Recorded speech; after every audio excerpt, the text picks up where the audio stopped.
Ay mga sipag, hapon po sa ating lahat. So share ko lang sa inyo mga sipag, yung isang content creator po mga sipag na nakapag-desisyon na buo na daw ang kanyang desisyon na hihinto dito sa pag-Facebook, sa pagko-content dito sa Facebook.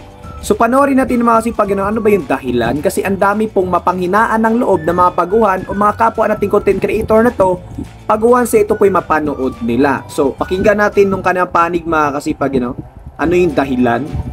Nakakuha na ako ng sign, nakakuha na ako ng cue, buo na ang decision ko na tumigil dito sa pagko-content ko. Hindi ko alam kung bakit pinaabot ko pa ng 46,000 followers bago ko na-realize na hindi naman pala totoo lahat ng nakikita natin dito sa pagko-content kay Facebook. Lalong-lalo na ang pagkakaroon ng 6-digit na earnings.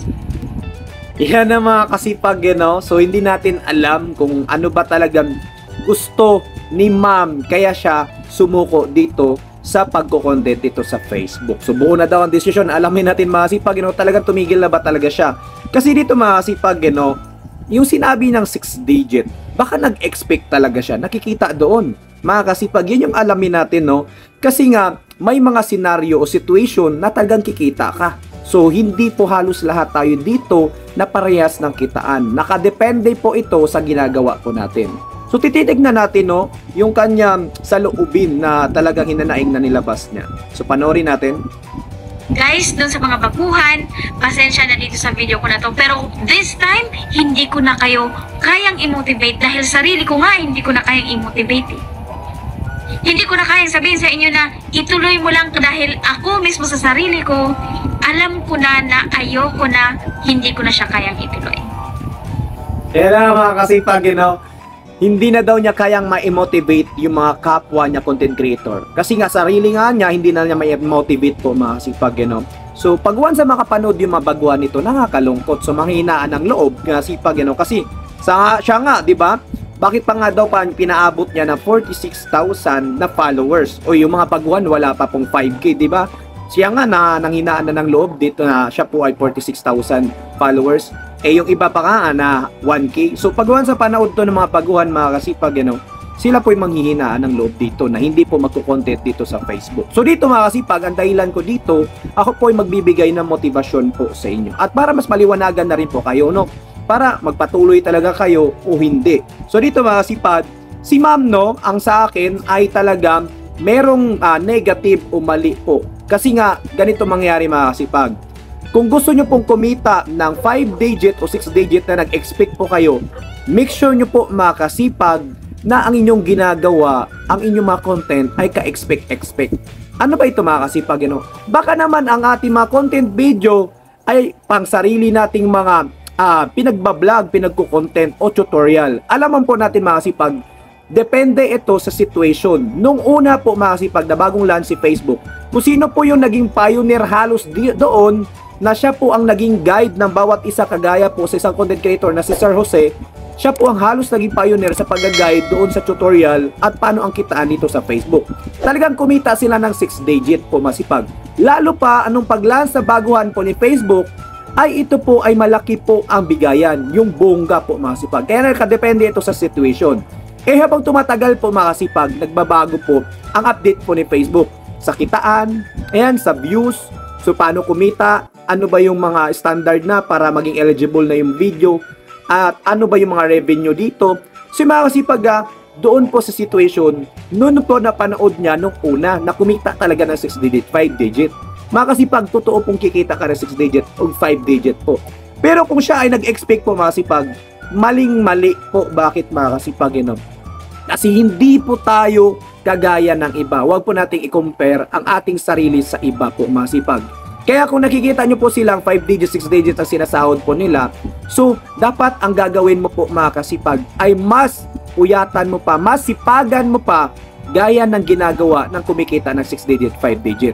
Ngayon mga kasipag, humangad ka ng ganun, nag-expect ka po ng ganun, hindi mo naman nahigitan yung ginawa ng kumita ng 6 digit, 5 digit. Hindi naman ka-expect ang ginagawa mo. O baka naman, pansarili mo po ang binablog mo po mga kasipag. Personal life mo po ang binablog mo po. Kahit tutorial po mga kasipag, hirap po talaga. totoo nakikita ka talaga dito na malaki sa pamagitan din ng stars. Kasi nga po mga kasipag, bilang appreciation po yung stars na iyon po mga kasipag, na nagugustuhan ka po na mga kapwa content creator mo po at ikaw po ang isa sa naging doktor o nagiging guide nila po sa mga katanungan po nila. At hindi po lahat mga kasipag na ganun po ang content natin ay doon na rin po sa atin sila. Mga kasipag, iba-iba po tayo dito. Ang daming napanghinaan ng loob sa ginawa ni ma'am, no? Pero para sa akin, no, mali yung nag-expect kasi nga sa dating niya na yun nga, kumita daw yung iba 5 digit, 6 digit. Mga kasipag, isa din naman po ako sa ganun na kumita naman po ng 5 digit, 6 digit.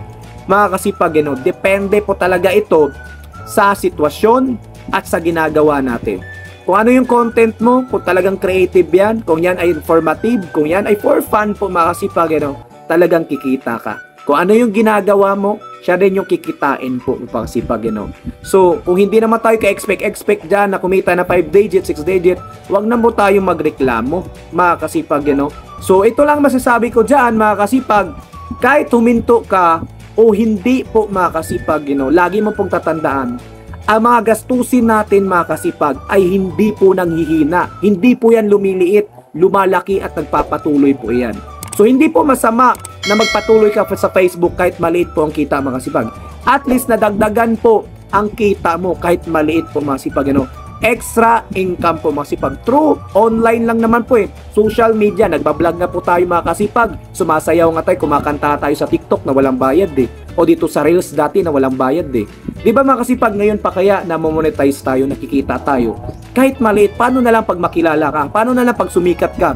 Dahil sa inyong determinasyon, lakasan ng loob, mga kasipag, lagi pagiging discarding nyo po, mga kasipag, din meron kayo strategy, o inalam nyo kung ano ba ang dapat, o sino ba yung sumisikat, o ano ba yung dapat gawin para sumikat ka o makilala dito pag social media. So, yan lang po masishare ko sa inyo, mga kasipag, patuloy lang po, mga kasipag. Maliit man yan o malaki, mga kasipag, at least kumikita po tayo, at gawin nyo po yung best na mga talento nyo po dyan, mga skills nyo, share nyo po, mga kasipag, marami pong makapag-appreciate po niyan, mga kasipag, at makapagbigay po sa inyo ng biyaya po sa pamagitan ng tala. Kikita din naman tayo sa ads po, mga kasipag, at views, pero mas malaki-laki sa tala talaga kasi on the spot doon.